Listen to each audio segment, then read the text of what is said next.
বিসমিল্লাহির রহমানির রহিম। আজকে লাইভে আসছি, এই যে দেখতে পাচ্ছেন পেঁপে গাছ, কাঁঠাল গাছ, আমার নিজস্ব কাঁঠাল গাছ দেখতে পাচ্ছেন।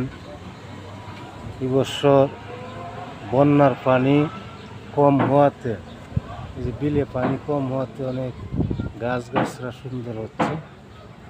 কাঁঠাল গাছগুলা, এই যে কাঁঠাল ছোট্ট গাছে প্রায় 35টি কাঁঠাল আসছে।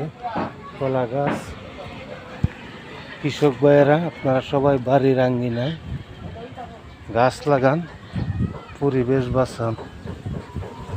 এই বছর পানি কম আসাতে আমাদের প্রত্যেকেই বাড়ির আঙ্গিনায় অনেক ধরনের ফল ফ্রুট হয়েছে।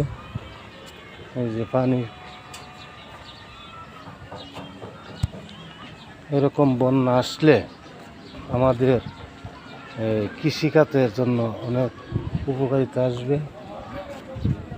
কৃষিখাতের অনেক উপকারিতা হচ্ছে, তাই আপনারা গাছ লাগান, পরিবেশ বাঁচান।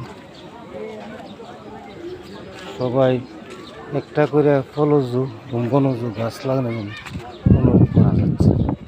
প্রিয় এলাকাবাসী, সবাই গাছ লাগাইলে পরিবেশ রক্ষা হবে, দেশের উন্নয়ন হবে। আল্লাহ হাফেজ।